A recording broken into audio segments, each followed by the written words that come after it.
Somebody say local.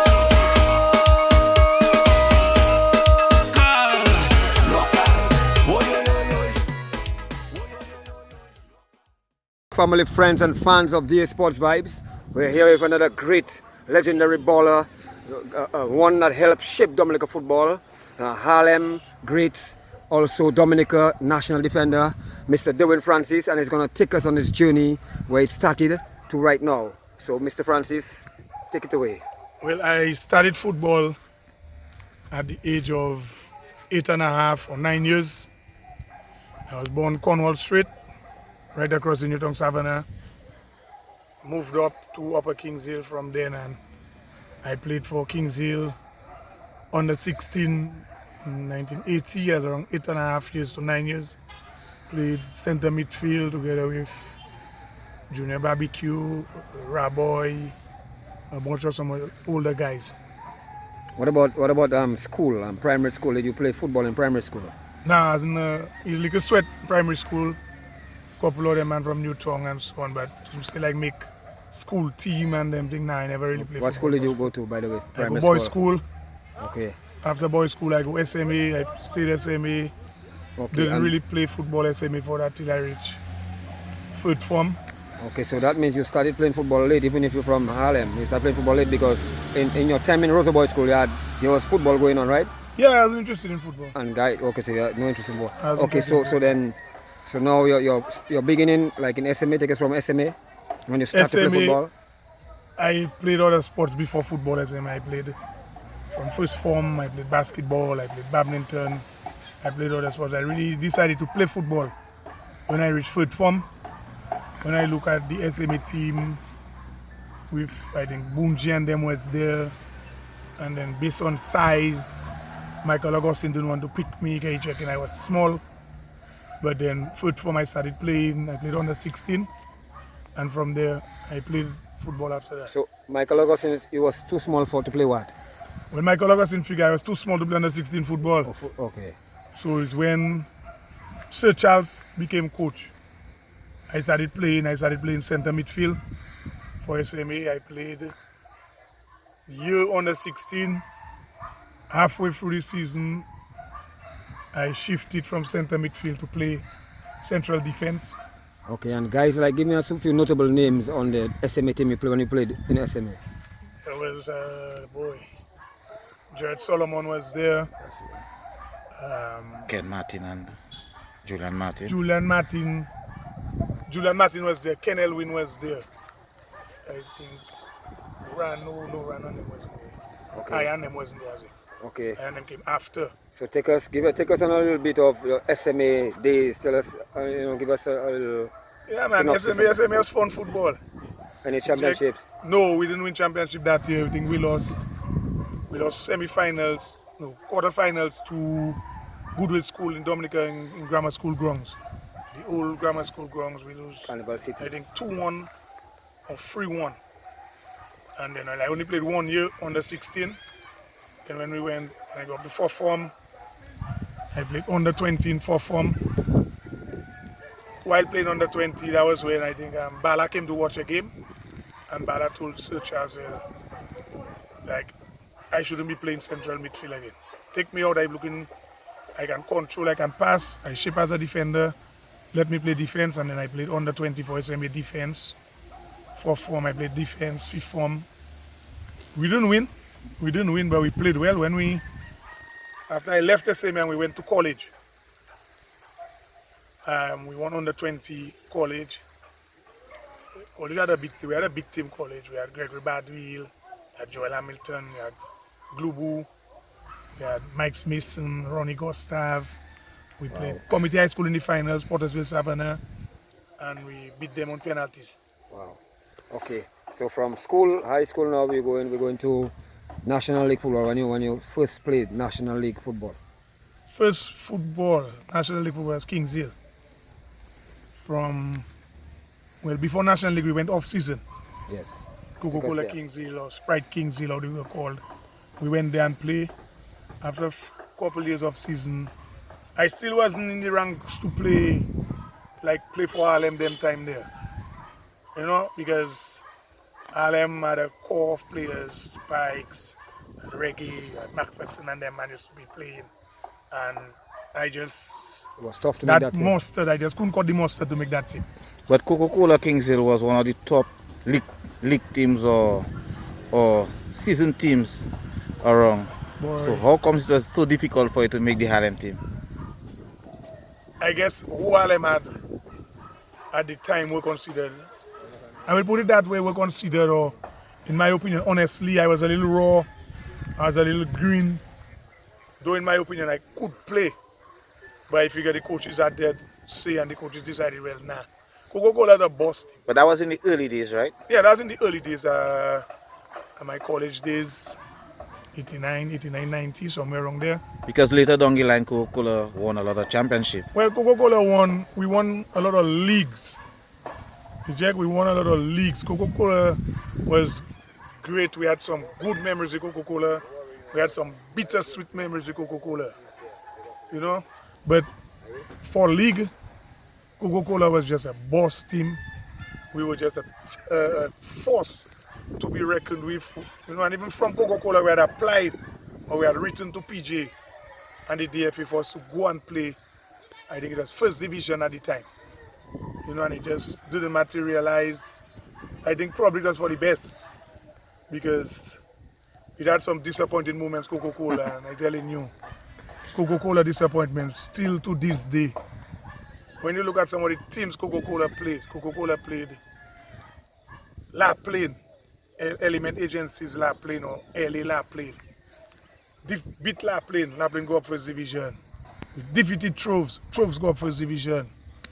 We defeated Porters went up first division. Cable and Wireless team went up.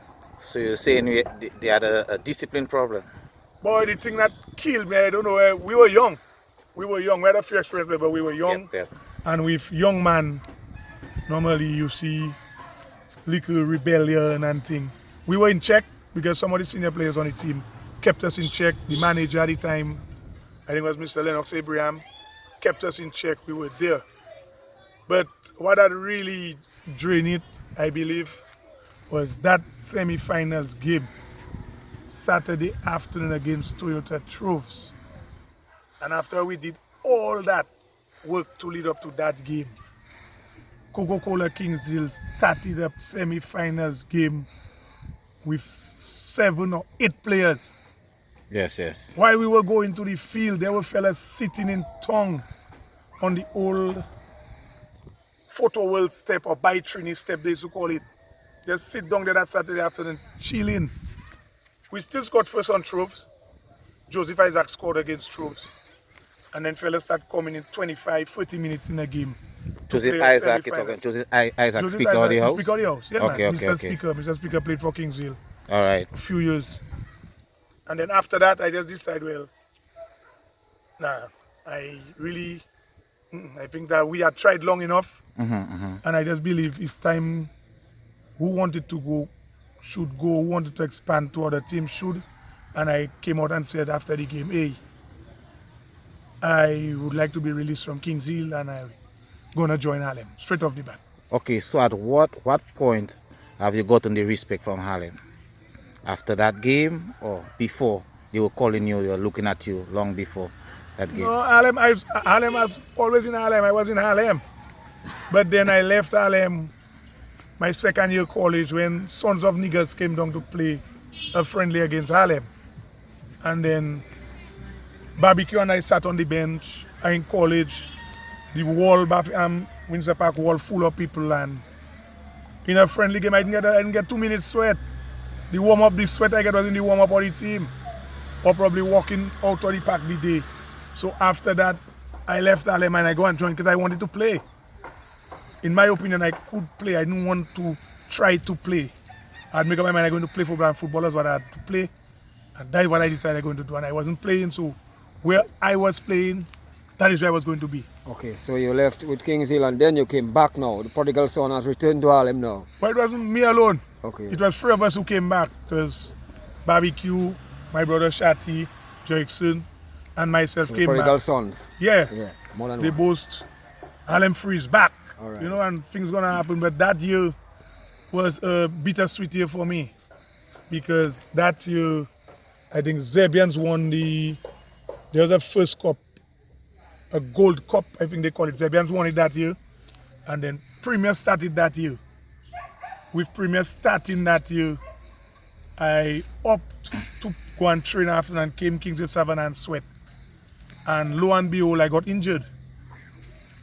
And I ended up missing the entire season. I missed the entire season. And then the sweet part out of it, I'm not sure who saw me where. And my name ended up being on a 40-man squad for national trials. While national team gonna train, in comes chicken pox, Derwin catches chicken pox. I am off for another 3 weeks, 4 weeks.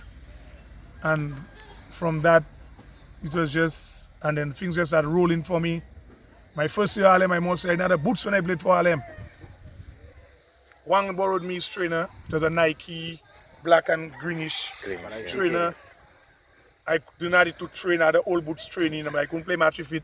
And that was at the time you betrayed us. You went to play for Harlem. You left Kingsley to play for Harlem. Nah, man, it's not betrayal, man. Betterment is not betrayal. One better in itself is not a form of betrayal. If I say I betray Kingsville, I go tell Kingsville, yes, I will follow you. And when league start, I'm not there. That is betrayal. Real. In the off season, I come and tell you, look, I'm not available. That is how it is. But tell us about your days on Harlem. Your Boy, great days, you know. Yeah, I won't say everybody say I played great and thing. To me, as just a player, picked to do what I had to do. A lot of people tell me you was wicked and you was a dirty player. No, Fierce. no, I wasn't fierce. I was a monster, my brother. You was a gladiator. I was better than that. I was a monster. Okay. For a team to come and beat Harlem, a team had to mention DERWIN. Yep. Let's play Harlem. Don't play the ball there, they will get it. Don't play ball in the air, they will get it. And teams came at Harlem. But we stood. But it's not just I only. You had Edmonds before Doc and them come. You had Edmonds, you had Picard and them man there. And why Harlem stood out? Harlem was a club that said, look, if we score first, we win. Motto, ban on you score, we score first, we win. If a team doesn't score 3 on us, or more than 3 on us, we cannot lose. And we went a year like that. And I must mention before you continue, even playing with you, you know, you're very fierce. And in terms of your controlling the team from the back, you would use all this type of words, you know, to push players. And in those days, players would understand that, you know. Yeah, well, no different. No like different. The words before was, because we used to lime. That's the thing. We used to lime before. Yes. Even in Harlem had I don't know how, but a drinking section, and then it had a non-drinking section. I don't even know to say smoking, but it was a non-drinking. No, it's real, But it's real. then we meshed. Yes, When we you were came friends. to play, we meshed, we limed together, So therefore, we you hang were out able to together, talk so to then one you could another. speak to a man. And I not could feel watch away. you and then look, but you're forming this and you're forming that, get it done. Now today you can even talk to a man even hard. No, I don't think you can even look at a fella in the middle of his eyes when you play. Because fella's looking at you like, Okay. So tell us now, in terms of when you like, we're gonna start from the beginning of Harlem. So because you said you didn't get to play on a friendly, you didn't get a minute to take a sweat. So at what point did you make that starting lineup and be like to conquer, make yourself? I think 3 years after, 3 years to 4 years, 90, yeah. 4 years after. Premier came in 94, I think. So from the inception of Premier. So who was in that position? Who position did you have to take to replace? But I think Who was playing that position? Reggae played anywhere along the back line. Edmonds did the same, Spikes did the same. Because if Reggae is not in the center, Reggae would go left side, Spikes would probably come center, Spikes would go right, Edmonds would play anywhere. But I think Reggae had gotten injured.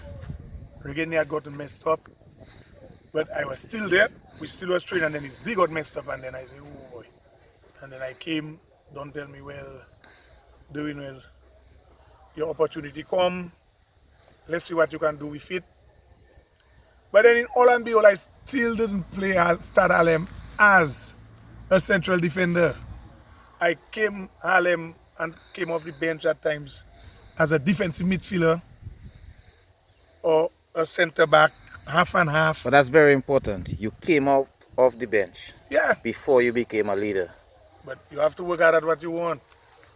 I had to sit down and monitor who played. I admired Blaga. In Dominica football, I admired Blaga for his ability to control a game and be calm playing football. The only person I see do that after is Georgie and Doc, but we might come to that. And then I used to love watching Edmonds and Reggae play.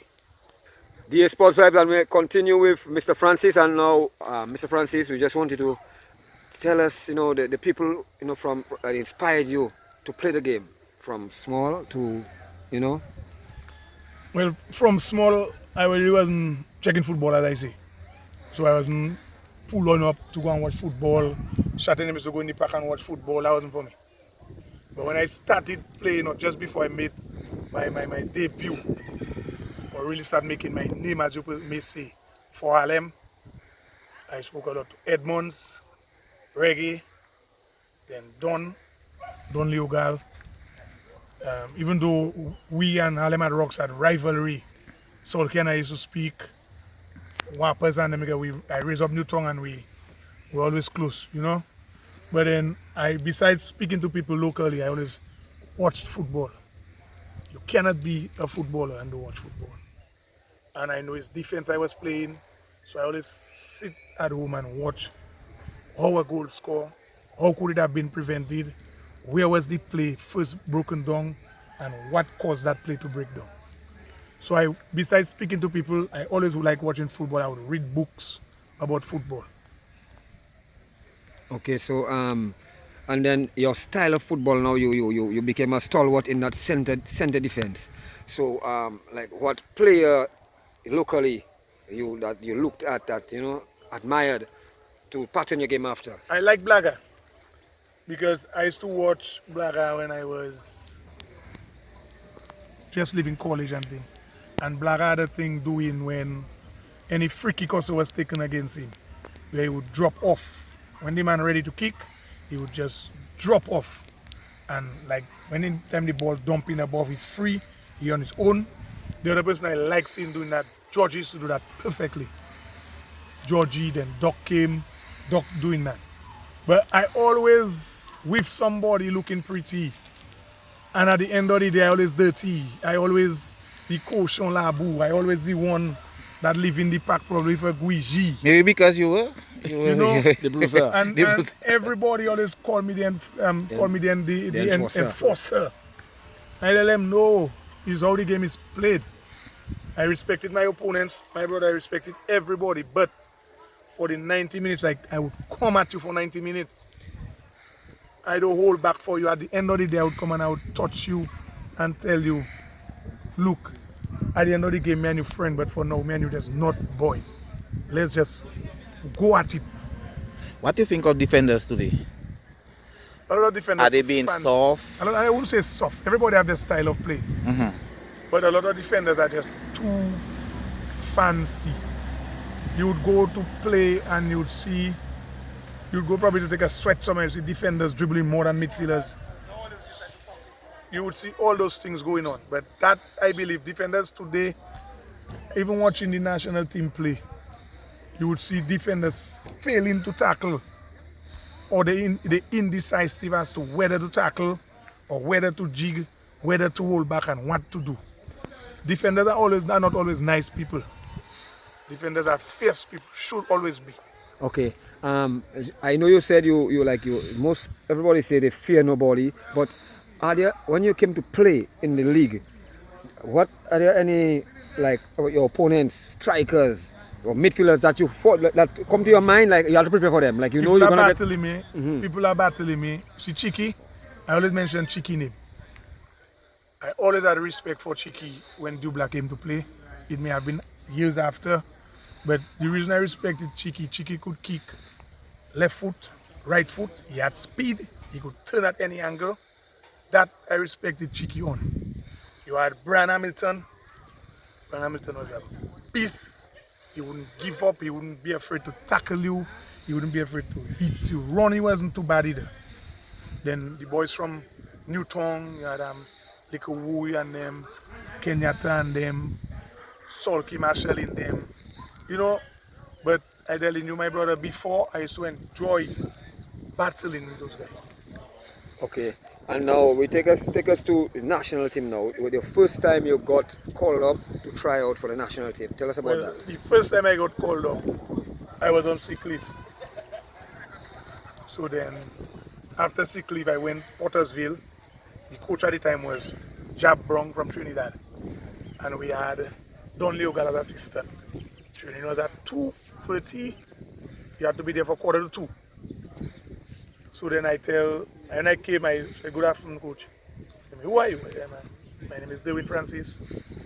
I'm supposed to be training with the team. I missed a month training, yes, but look, I was on sick leave, they really know all that about me. Put on a green shirt. They used to call it green at the time, green machine. So anytime I put on a green shirt, I look around. I saw Georgie in green, Edmonds in green, Rabo in green, Brian Hamilton, Charles playing for green. Then you had Johnny Henry, Powell, all those guys. So I said, all right. So the game started. First practice game, first 10 minutes, Pottersville Savannah, and they gave Ronnie Gustav a pass in the corner by the Goodwill School going to the basketball court. There used to have gravels and a piece of concrete. And I tell in my mind, not today, I miss a month training. Well, the man have to see why you wait a month for. And I hit Ronnie. I let Ronnie have it in the corner there, my brother. Ronnie came up bruised. And then after Jab Brown said, that is what he's looking for. Then Rabo passed, Rabo tell me, Francis, in his kind of language, you catch him. And then from that we train. Never miss training. Never miss training. Discipline of football. Never miss training. You always train. The days the team wasn't training, I train on my own.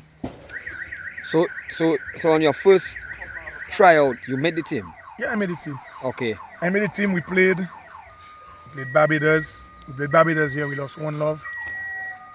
I think the year we went Barbados, we lost 1-0. We went Windward Island tournament. We reached finals. We lost 3-2 in the finals against Grenada in Grenada. Did you make the starting 11 on the first? Yeah, man, as a starter. As a starter, so starter, when you made the team the first time, you became a starter instantly. Yeah, as a starter, not just for the tackling, but I could pass. I could, understanding the game. I started to understand what a defender should be like. And tell us, who are the other center defenders on that team that you started? Had Georgia and I started. Okay, who are the other? Georgia and I started. Rabo was left, Edmonds was right. We had Glenroy Defoe there. The Glenroy Defoe was called the utility man. He could play anywhere on the back four. Still in the midfield. Because in overseas tournaments, he played both them things for us also. Okay, but what we wanted to know is there like who played that position before you became the starter? Like who the position did you take? Who they had to drop to take you? I think Reggae played central. Okay. I think Reggae played central. All right. Either did Reggae or Rabo that played central defense. Okay, so And now when take Reggae us. had gotten hurt. So now take us to your stint in the national team. Tell us, the moments that stick out, a moment that stick out in your mind. Playing for the national team, something that give us a little. My best moment that stick up with my national team is probably one of my most painful moments. National team is that Mexico thing. But let me come down to that later on. We had some good games, but then at some point the Dominica team, I don't want to put it that way because a lot of people might get offended, but playing for Dominica got me used to losing. Straight and simple. The games we lost at 1-0 and 2-1, even though it's at international level. But my friend, at club level, like never see we could have lost those games. So Dominica, I believe, got me. My own opinion, it got me used to losing. Okay, so in your stint in the national team, any championships? No. Negatives in my never scored a goal. 12 years played for Dominica, never scored a goal. That is just so hard repeating. And then when you look at the amount of goals I used to score, both for area team and club, but I never scored for Dominica. I think these moments, but I always say at the end of the day that I did not get picked for Dominica team for offense. So that I used to use to cushion my never scoring a goal, and so it was. Okay, and okay, so tell us, like, you know, give us a highlight. You have you must have had a lot of highlights. So give us one. Give us a little highlight of your I career. remember we went St. Kitts. Dominica went St. Kitts. And that's my first time I went shell finals with Dominica. Dominica went St. Kitts, and we played Matnik the first game. While we were coming down from the locker room, I tell them, guys, let me tell you something. We had a big team. That team had around 8 players from Harlem had combined on that team. Harlem Rocks combined, 8 or 9 of us. We had around 7 of us starting. Call a few names, just at least 2 or 3 names. You had Shati, you had Doc, you had Solka, you had Likuwi, you had Maniku, you had who else? You had 2 or 3. You had Peter Greenaway, you know. And the coach, who was the coach of that team? The coach of the team was Donley Ugal and Clifford Selle. All right. And then we played Matnik. We came down from the locker room. I told those guys, let me tell you something. I had a big team we're going to play. At least all man on the defense line should have a 6 goals. And we came down, had tough. We played, defeated Matnik. Then we played St. Kitts. We scored first on St. Kitts. And then we defeated St. Kitts. And I think Guadeloupe was in that zone. And then we played, and then lo and behold, the team got a free kick on the outside of the box. And I keep telling Brian Charles, brother, you need somebody on the goal line with you. And Brian Charles insisted no. So I left the wall and I went and stand on the goal line. Lo and behold, the guy hit a free kick. A lot of people tell me I saved a goal, but trust me, I was looking at the top of me to see the ball score. So while he hit, I do that. So while I doing that, the ball hit my head and go up. The ball hit my head and went up straight over the bar. But that team and that moment, I'm telling you, was even that was even prouder to me than going to Mexico. So even if the keeper told you he didn't need a man on the line, you defied him and went on the line? It's not defied him. You're a footballer. You know what the problem going to be. So it's like a man. You went against his wishes. All right. No, the coach probably could give me flack for it after. But I tell him, man, let me tell you, that free kick there, you cannot. The wall set, but something inside me just telling me, look, go on that line. Just go on the line. And I just did it. At times you have to work on instinct. At times you might get a foul, you might have a free kick taker there, but then it's not his day. And some others have to go and take it. Let the person go and take it. The person feeling the vibes today.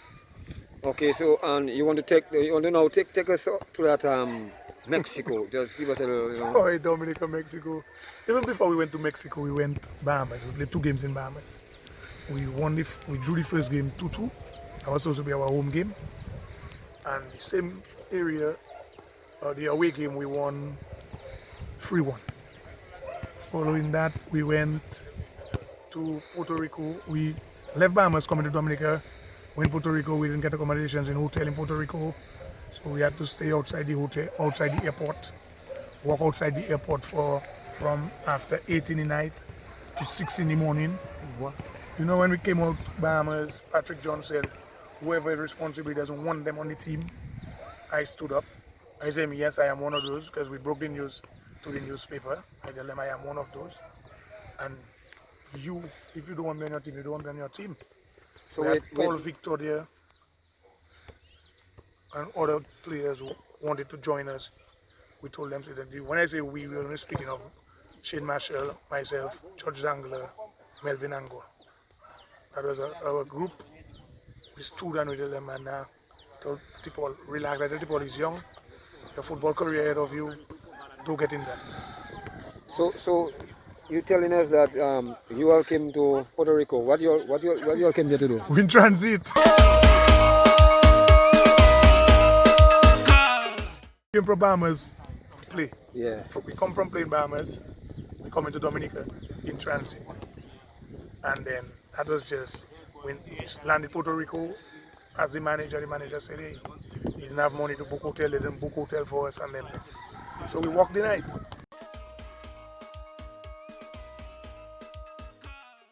So Mr. Francis, yeah, I know you heard of, you had a famous clique on the national team. We call them Massive Four. Tell us about that. Tell us about this. That part. It wasn't a clique.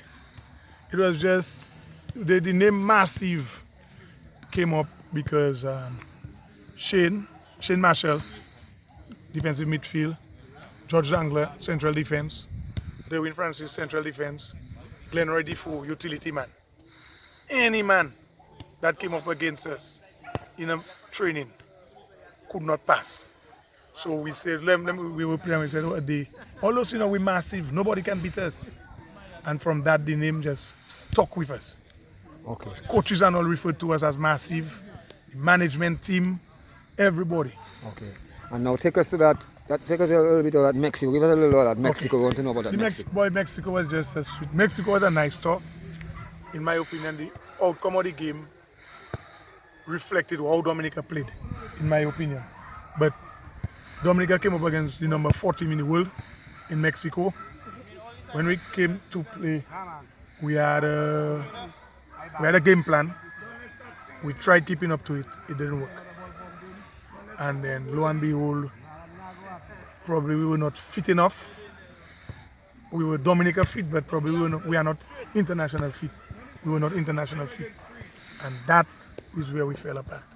Concentration was low, and it just happened. We played against a team. Because while little Caribbean islands were beating us 5 and 6, when we lost 10 to Mexico, it was like, whoa, wow, boy, what's happening there? You couldn't speak. And then we went to Mexico to play the second leg.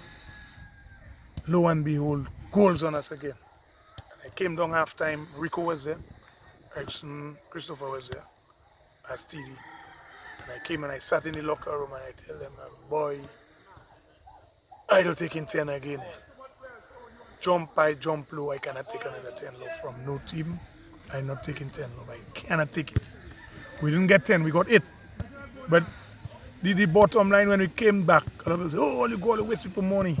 But 2 years after World Cup, Mexico played Argentina, the same Mexico team.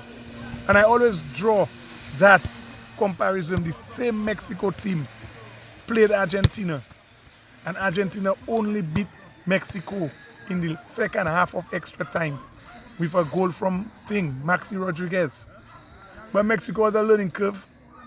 And then before I went to Mexico, I did tell them, man, I was on the media and I told them, man, look, that is my last national tour. I think I call it quits after that. I was starting to lose that thing of national football. I was starting to lose it. I just wasn't feeling the vibes for national football anymore. And instead of staying and take the space of somebody, I believe somebody else could have carried on, so I just left. Okay, so just in closing, just like you to, a word of encouragement, something, a positive word to the young players out there. Well, the young players out there, you have to keep your head. My words to you, keep your head. Decide what you want to do. First and foremost, education is important. Respect. If you don't have these two, you have a problem. Education, respect, self-discipline. If you cannot respect and have discipline for yourself, then you cannot have for anybody. So that is basically it. And put your mind to what you want to do. Go ahead and do it. Nothing can stop you after that. All right, Mr. Francis, it's been a pleasure. Thanks for taking the time out of your busy schedule to talk with DAsportsVYBEZ. We appreciate it. And give thanks. No problem. All the fellas cut my sweat by 15 minutes, but no problem.